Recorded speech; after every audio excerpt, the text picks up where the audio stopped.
Hello and welcome to the DJ Force 10 in Conversation podcast, episode 106.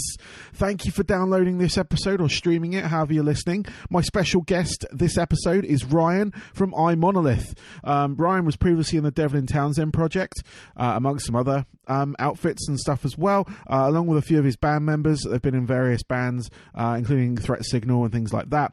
But they have just launched their new album, State of Being. It is out now on all your streaming platforms. Physical copies will be available once this thing passes that we're in right now. But I'm going to hit you with a couple of podcasts this week just to keep you entertained. I've got this one. I've got Sydney Fate. I've got Master Boot Record. And Devil Skin are the other ones I've got as well. So this week you're going to get a good few podcasts coming your way, so keep an ear out for those. They will also air on Total Rock. That will be staggered. I've also interviewed Steve Hackett as well, which will be for a future podcast, as well as Randy from Lamb of God as well, which is absolutely fantastic. But we're going to sort of stagger those ones out. I'm going to give you some, feed you in drips, I think is the word. But yes, I hope you enjoy this one. Just want to give a shout out to everyone who's downloaded the previous episodes. Don Jameson's episode was so much fun to do. It was an absolute pleasure to speak to him. And I never thought I would, really. It was fantastic. So I hope you guys enjoyed it. The feedback has been on the good side, which is great. And I'm going to keep this shorter than usual because I'm going to take you straight into the interview. So yeah, this is Ryan from the band Imonolith. Enjoy.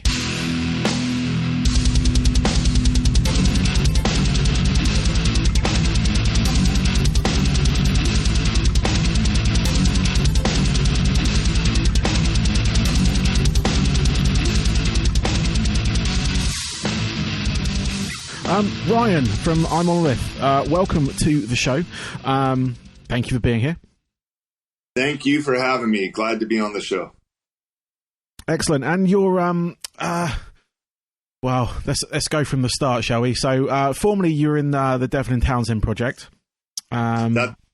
And you've performed on many of the albums and live shows across the world. And, it's a lot of albums with Devlin. Over 15 years. Oh wow! I didn't see the dates on it, but I saw you did quite a few. So that's quite. Well, how was that? Or how is it? It was amazing. Playing with Devin, very grateful. We're still friends. He's a great guy.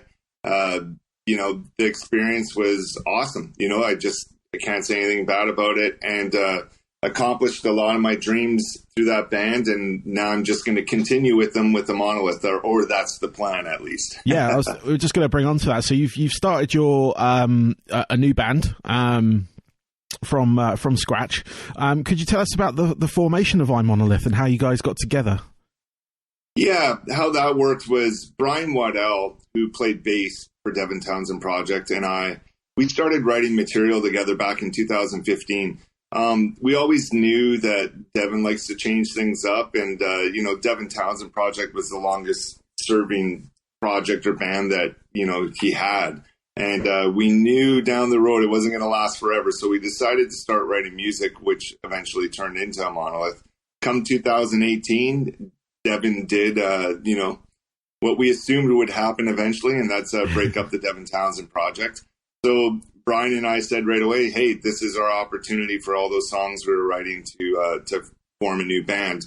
So, we didn't waste any time. As soon as DTP broke up, we formed a Monolith. And, we got Kai Hoopinen on guitar, Scott Whalen on bass, and then we got John Howard from Threat Signal. He's our singer. And it's an awesome band. Everyone gets along. There's that awesome chemistry that we have, right? So It just worked out perfectly, and we decided to go full bore ahead with it. And now we got our album being released on March 27th, and we were going to tour the UK. But unfortunately, due to COVID-19, like every other band on the planet, everything's been canceled. So we're looking to rebook that in the fall. It's being rescheduled right now, and okay, cool. Out there, yeah. Excellent. Well, that's good to hear it's being rescheduled, because there's a lot of bands that haven't got that far yet. And it's a weird time at the moment. I don't want to dwell on it because it seems to be everywhere. But how are you guys dealing with it over in Canada? It's it's interesting. Like, Canada hasn't been hit nearly as hard as some other countries. I think right now we're sitting at about 3,000 cases across the country. And so we're taking it very seriously. But, the impact is huge on everyone, not just us, but just everyone. It's like, we obviously don't rehearse as a band because, everyone's practicing social distancing and home isolation, self-isolation. So it definitely affects us, especially when you're trying to release a record. Yes. Our record drops tomorrow and, we can't get together as a band and do like a live feed. We can't get together as a band and, do a live concert because our singer lives in Toronto and we live in Vancouver. So that's a 5-hour flight and good luck trying to fly anywhere.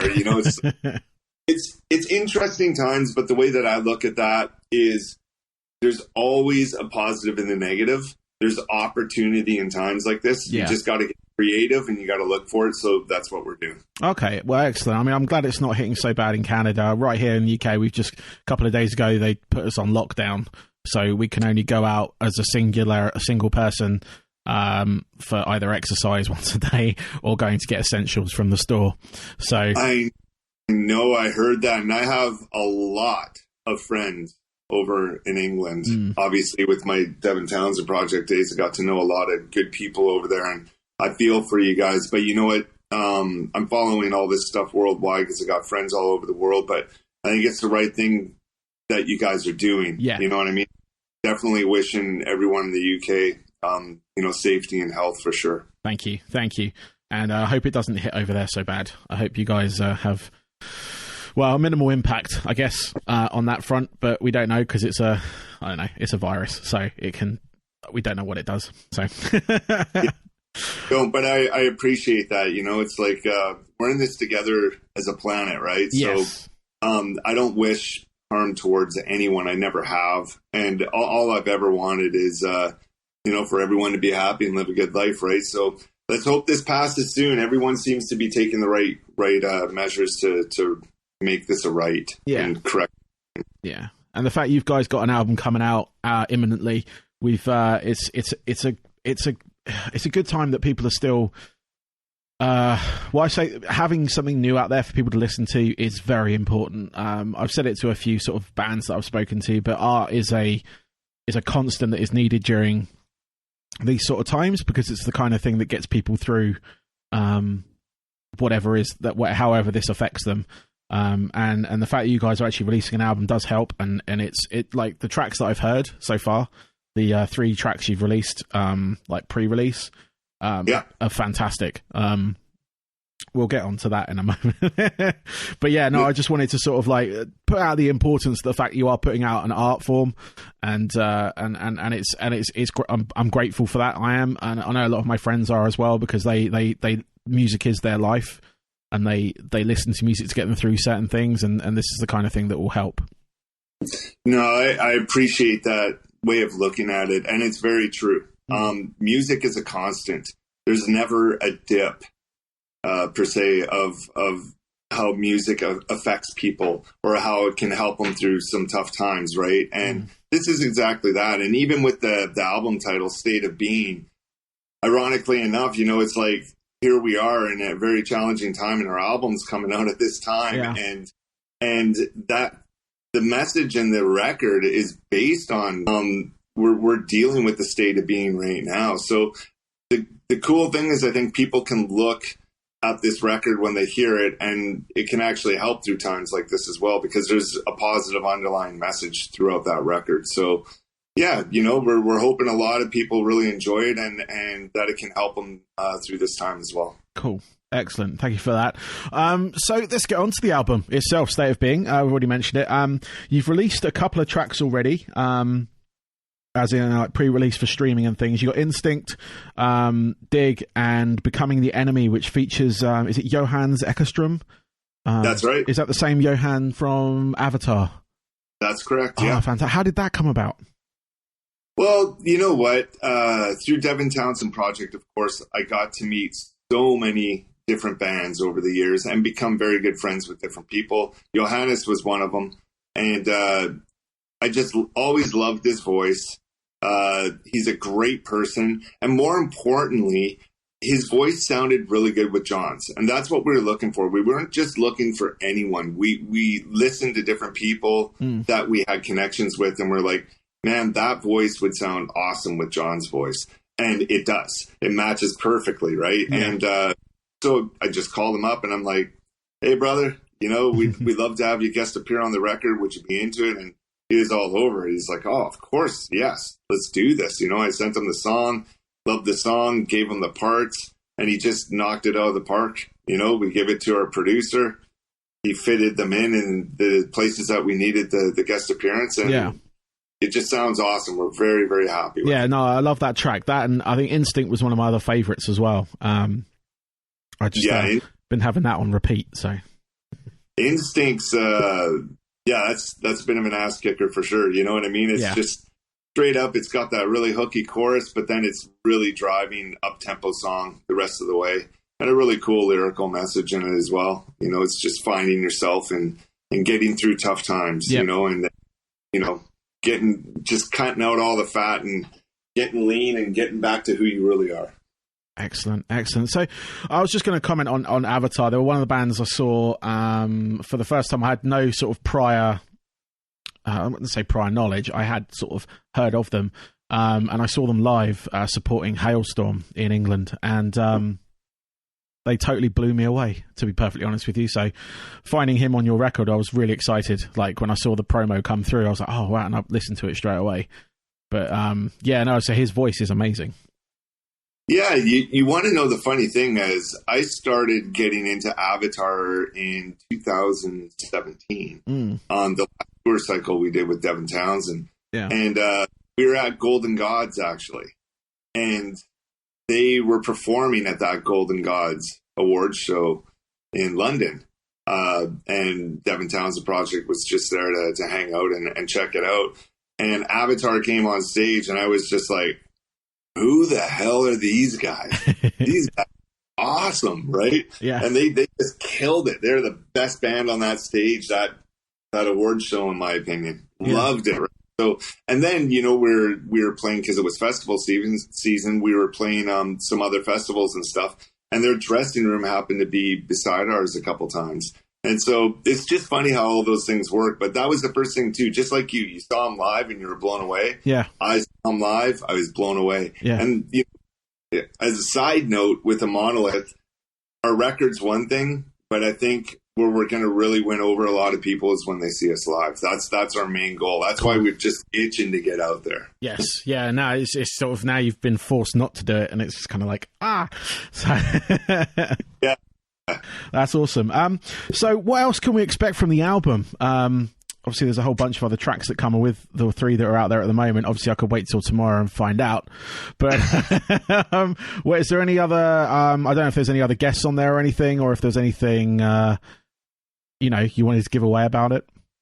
Yeah, no, well, you know what, the album is pretty much out. You know what, I think it's already out in Australia, actually. So okay. You know, the other guest appearance that we did have, which was another big guest appearance, is we have Jens Kinman from Meshuggah. Oh, yes. He's a guest on the album as well. And again, just an incredible voice. He's a really good friend of mine and Beeves, and just a great guy. But, you know, that voice is pretty iconic. You know, Meshuggah's, they started that whole scene, you know, with their genre of music. But we have him on a guest appearing on the song The Rain.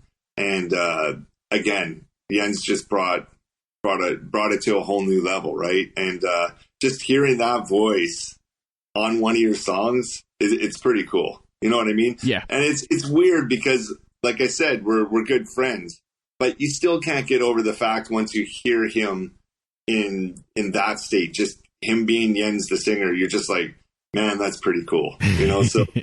And it's the heaviest track on the record, which made sense to get, you know, Jens on that. And he knocked it out of the park. So that's pretty cool, too. That's the other guest appearance. As far as the album and the rest of the songs, this is what you can expect, okay? Here's the thing. I want to make a bold point here about this record. Go for it.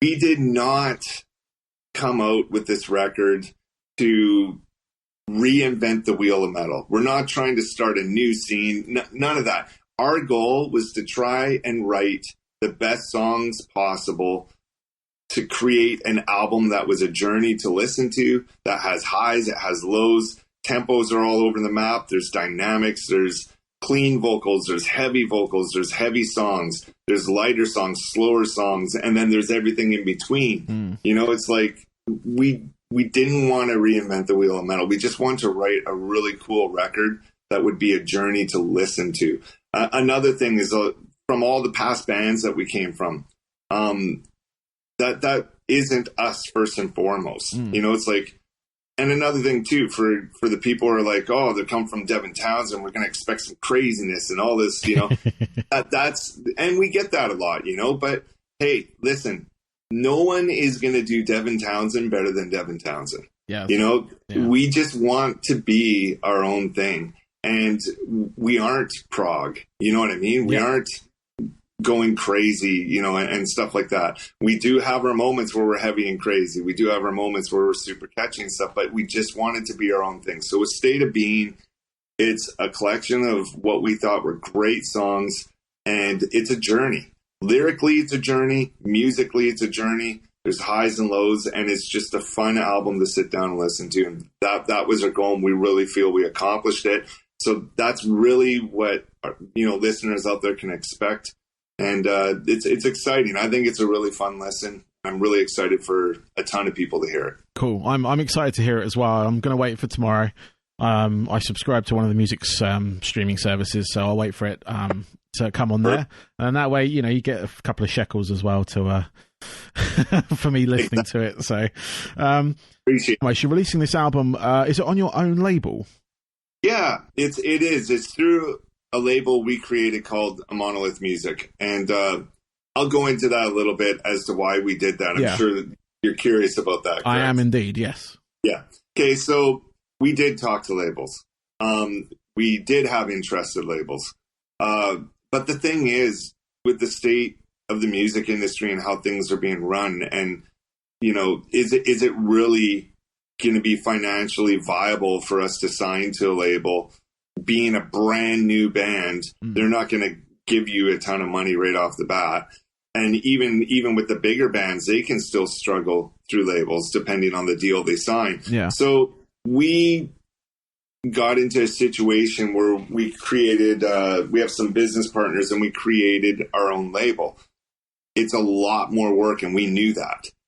But if this does well and it goes well financially, we're gonna be in a way better position than any label could ever offer us. So because we had people we could start a business with in Imonolith Music, the record label, we decided to go that route, create our own label.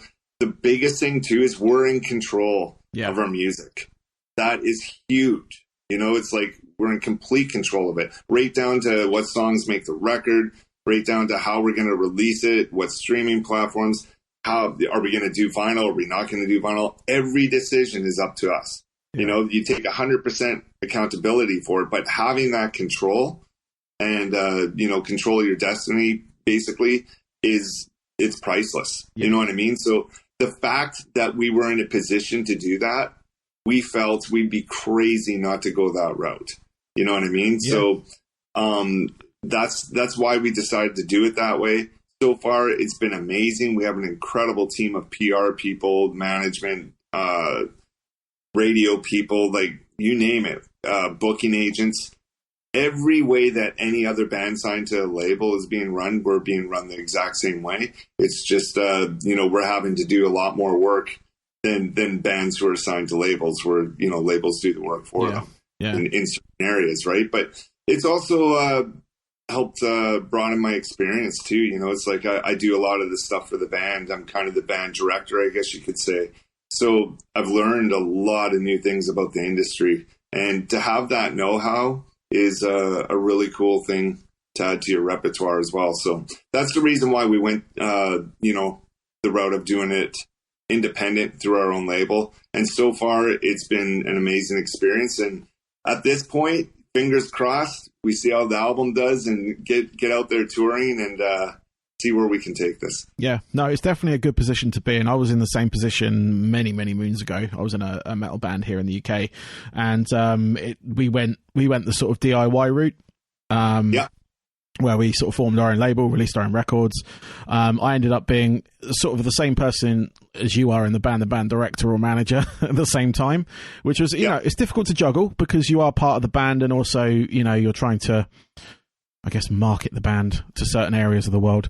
Because I ended up doing some of the PR as well. Not just the interviews, but actually seeking the interviews, seeking the magazine coverage and things like that. And it is a unique position to be in. Like, not many, like, you know, I got a lot out of it and it's helped me in other aspects of my life since, because it helps you, it just gives you that a bit more sort of drive and impetus, and you kind of know how to talk to some people and things like that. Exactly.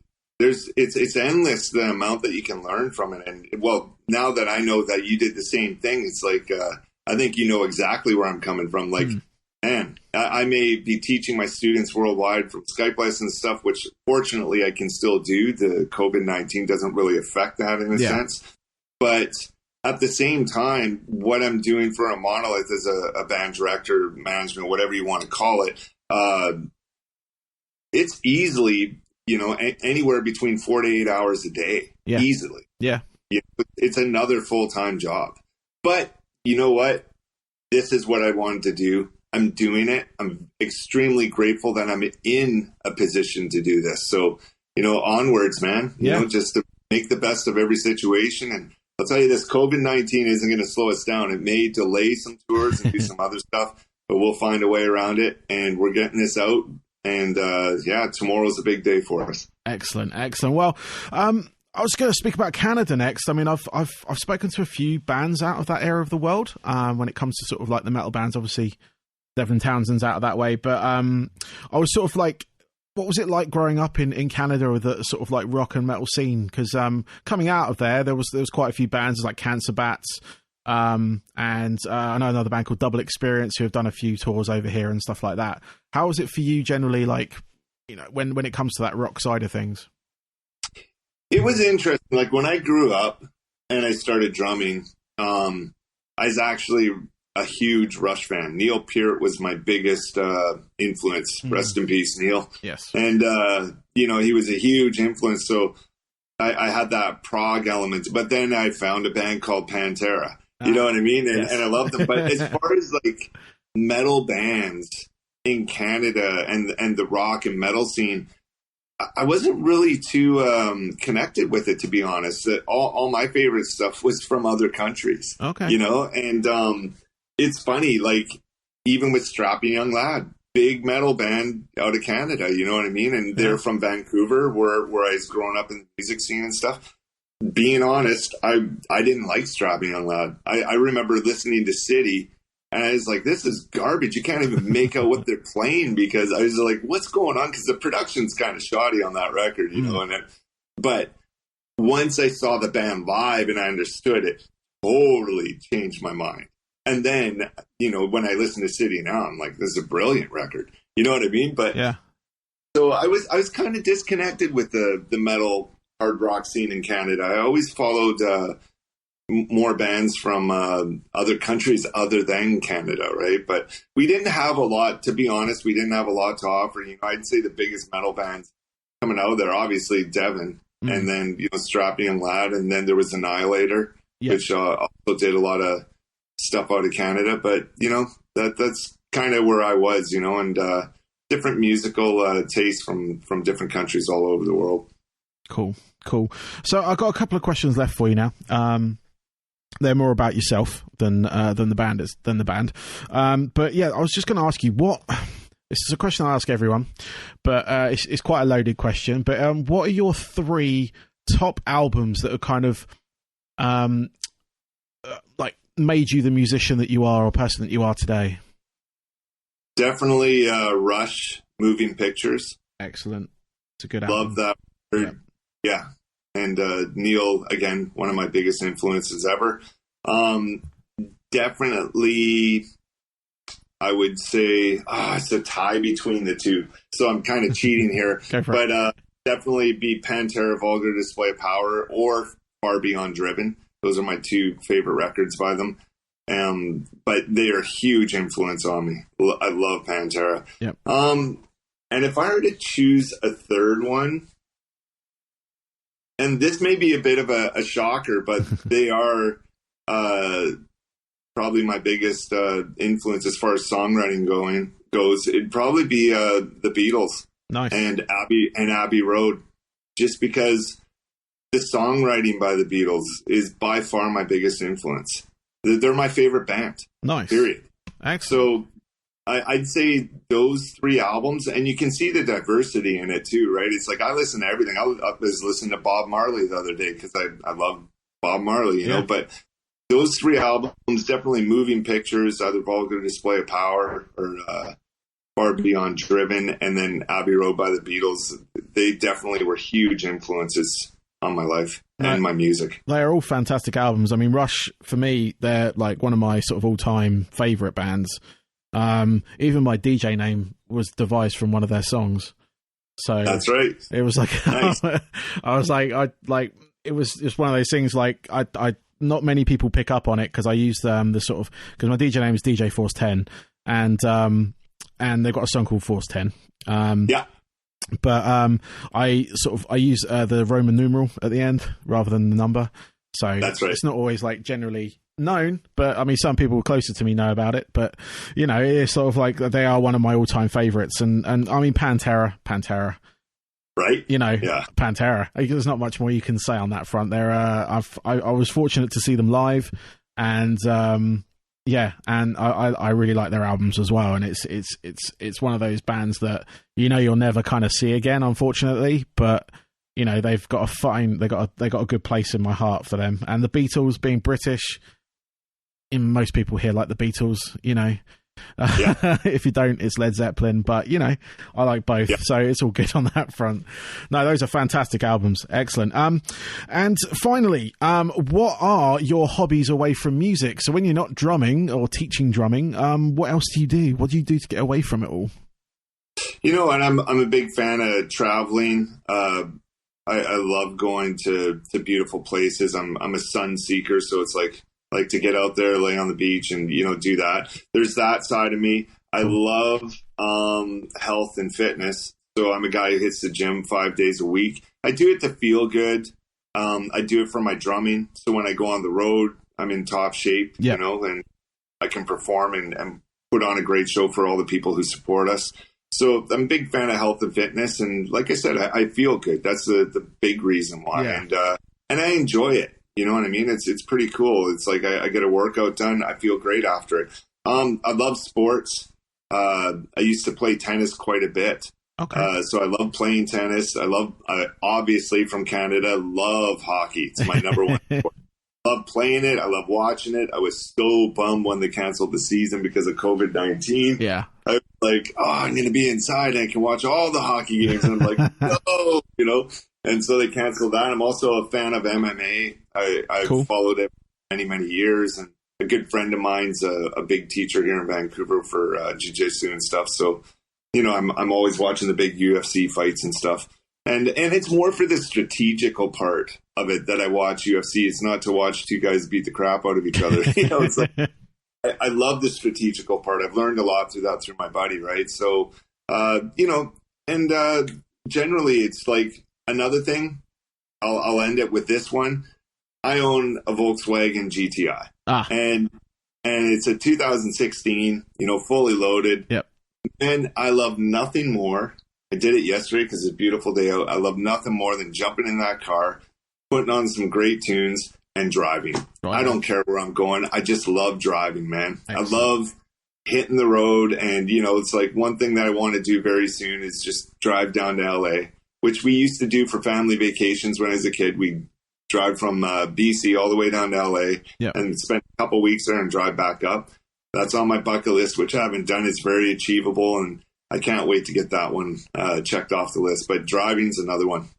There's lots of other stuff, but I'd say those are the main things. Excellent. I was going to say about the hockey season, I was quite gutted. I lived in Florida for 5 years, and I went to go see the Tampa Bay Lightning a few times. And nice. It was an absolute experience. It was like, because in the UK we do have ice hockey, but it's not at that level. It's in tiny arenas, and the sport is good. You've got a lot of kind of ex-pros and Europeans playing. Yeah. But going to the big show, if you will, it was fantastic. It was like going to see a baseball game as well. It was just one of those things where, it was just an experience, and the standard of hockey is amazing. Yeah, it's incredible that at the NHL level, and you're right. It's like whenever I go to tons of hockey games, like to watch the Vancouver Canucks, who obviously are my team since I was a kid. But when you're there, it's electric, man. It's almost like going to a concert. You know what I mean? In a different way, obviously, but you're cheering your team. And I'll tell you this, did you ever get to see a playoff game with Tampa down there? No, I watched it on the telly, on the TV, but no, it was just a general season game against the Devils. Okay, yeah. Like so what you experienced there, pretty cool, electric. When you go to an actual playoff game, it's a whole different experience, man. It's crazy. It's one of the coolest things for me to go to like a Canucks game in the playoffs. It's amazing. It's such a cool vibe, and everyone's hyped, and it's something you got to experience for sure to understand it. Yeah, no, I will again. I'll be back over there at some point. So it's one of those things I'm going to do. So awesome. Yeah, cool. Well, Ryan, thank you very much. For spending this time with me and having the chat. Good luck with the album out tomorrow. Thank you again. Hey man, it was a pleasure, and thank you for having me on. Total Rock's awesome. Known about you guys for years because of all my stuff with Devin Townsend Project, and love the station, love what you guys do, and thank you very much for the interview. And the last thing I'd love to say is just to all the people supporting us out there, thank you so much, especially now during these tough times. Lots of people have even messaged us saying, hey, we're buying merch and extra stuff from you guys to support you, and to all those people and just everyone supporting us, thank you so much. The bottom line is we can't do this without you guys. No band can do this without you guys. So thank you very much, and we really appreciate it. Awesome. And thanks for the interview. It was great speaking with you, and hopefully we'll do it again down the road. Excellent. Definitely. And when you come over here and play, I'll be there watching. So look forward to meeting you, man. Cool. We'll raise a pint together, brother. Excellent, man. Have a great rest of your day. And like I say, good luck with the album, man. Thanks very much. Take care. Thank you. Bye-bye.